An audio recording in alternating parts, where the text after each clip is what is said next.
they're not just actors, it's like they contribute in all ways. So whether it's, ideas on the script or writing their own dialogue, or just even coming up with ideas for new scenes. It's been such an amazing experience working with these guys. It's, this line that I say to him, he's probably the only guy that would understand this in the whole thing, right, in the whole game. Yes. I got this gig because I came in as a guy to test the performance capture technology, because it had never been done before in Black Ops 1. So my introduction, I didn't even know the game was a video game. It was a job doing this thing. And I just stuck around. So the process became very innate, and I became more of it's just something that it's like any other adjustment you make, like from film to when you do a stage, you project more. On film, you got to be aware of lens size, TV, you have multiple cameras. These are technical adjustments you need to make constantly as a career, as a professional actor, and it's just one more. Working in a volume is just a few tricks you got to learn, some technical things. And thank God they had me, because it would take them years to figure this out on their own. He taught me a mean T-pose, I gotta say. I tell you. You learned well. We had many conversations on who he envisioned as the villain, and he's a father, a brother, someone we can all relate to. And then there are moments of complete insanity. And for some people, it might be justified insanity. If you know what I know about this guy, I've had those moments. The difference that sets me apart from Raul Menendez is I just don't act out on those feelings. He does.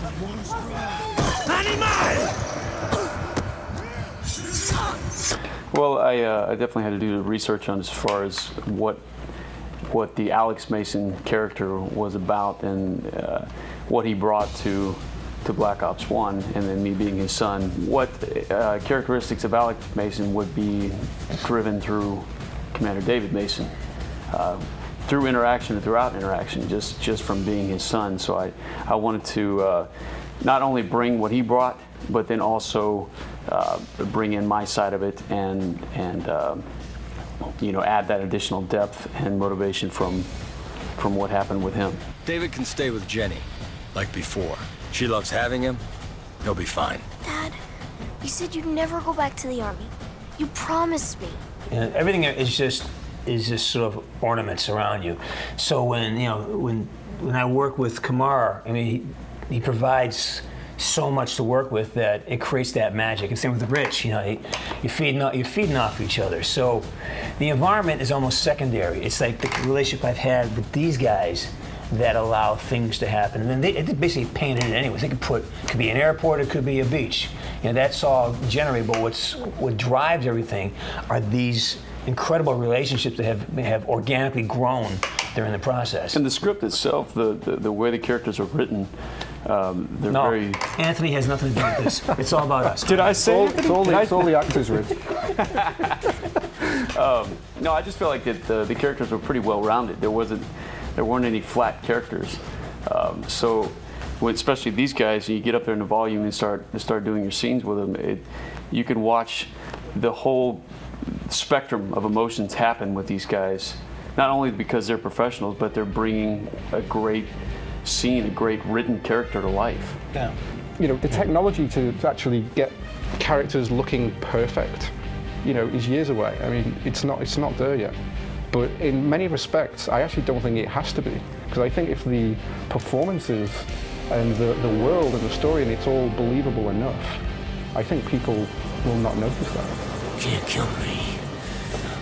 All shit aside, man, we have a great relationship. We have a tremendously good time on set. I was always surprised at how exhausted I was coming out of the voice booth every day because we didn't have each other to work off of, and you'd have these varying levels of lines. The degree meter, 1 through 5 in terms of the intensity, 1 being like, okay, just a conversation, 5 being like, just, because it's a battle. It seems you gotta just bellow it.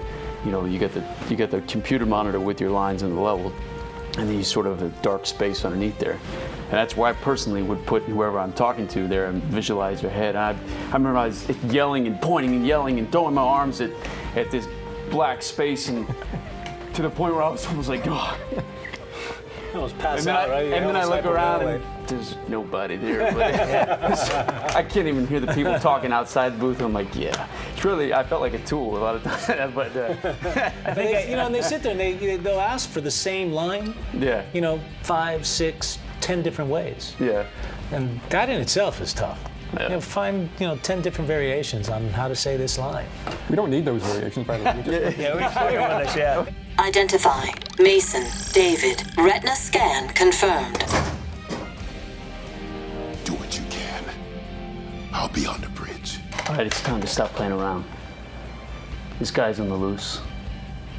I need your help. So you gather your team up, you go out there, you buy Black Ops. As quick as you can. Run to the store, buy it.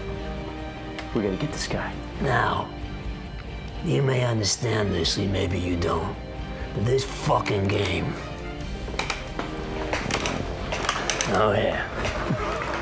You better see this shit, or I'll come out of this fucking wheelchair and turn you into a piece of pie. Apple, that is. Black Ops 2. In stores November 13. Pre-order your game. Now!